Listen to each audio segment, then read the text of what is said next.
Vou sintetizar esta mensagem rapidamente. Vamos estar empossando Davi, vamos estar passando a direção para ele, e ele vai estar dando sequência ao trabalho, como já combinamos aqui os demais irmãos que não tiveram essa oportunidade. E no finalzinho o missionário Jonathan vai estar deixando uma palavra breve e rápida em nome de Jesus, amém?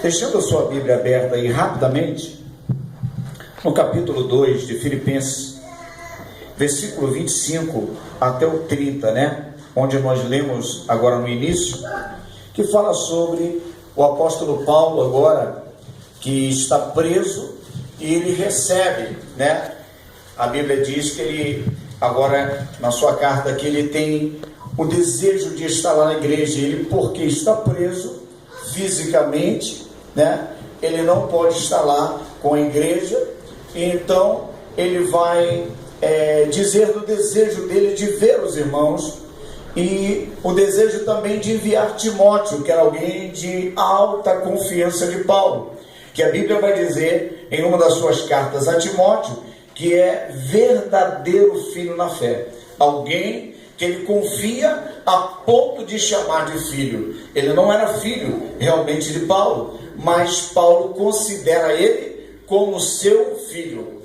Eu quero que você, irmão e irmã, entenda que todo pastor, ele precisa de alguém para ter confiança, e para chamar de filho ou de filha, alguém que ele pode confiar, que ele pode participar algumas ou delegar algumas condições da igreja para que possa lhe ajudar a fazer a obra. E ele diz do desejo de enviar Timóteo, mas ele agora não pode enviar Timóteo, porque Timóteo está ocupado em outra missão.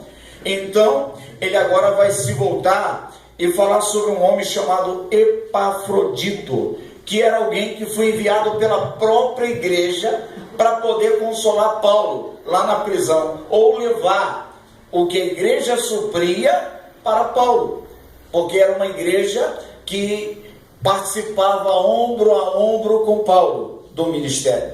Então ele está preso, mas ele não está sozinho. Por quê? Porque a igreja participa da prisão de Paulo, através da oração e através da contribuição. Ela mandava, você vai ver quando a Bíblia fala sobre dádiva nesse capítulo, ela está falando de manutenção, condições, que mandava ali para Paulo na prisão. Então entenda bem, era uma igreja que participava, e louvado seja Deus, a igreja que participa da vida do obreiro que está ali naquele lugar, que foi colocado por quem, pastor? Por Deus. A Bíblia diz em Efésios capítulo 4, no versículo 11, que diz: e ele mesmo quem, pastor? Jesus deu uns para pastores, outros para apóstolos, para evangelista, para profeta e para doutores, querendo o aperfeiçoamento de quem, pastor? Quando chega um pastor na igreja, o aperfeiçoamento é de quem? Dos santos, da igreja. A igreja vai ser aperfeiçoada pela vida daquele que Deus escolheu. E um dia eu vi alguém falando assim, dizer assim: o pastor pensa que ele é estrela, que ele quer brilhar.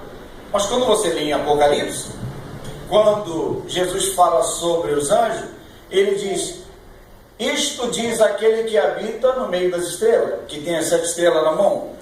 Estrela ali é pastor. Então, se ele brilha ou não, ele é uma estrela, e está na mão de Deus e de Jesus. Ele que coloca pastores na sua igreja, ele que coloca presbíteros na sua igreja, dirigentes, porque todos os missionários são pastores locais, que vão cuidar da igreja do Senhor. Então, quando Paulo agora vai agradecer pela vinda de Epafrodito, e ao mesmo tempo ele diz que ele vindo, ele consola, e ele torna a enviar a igreja, porque a mesma igreja que enviou, ele agora está sentindo o prazer de devolver. Sabe o que é gostoso? Você vê um crente que é fiel, e você ter o privilégio de compartilhar com ele segredos para a igreja, e ele compartilhar com o pastor da igreja.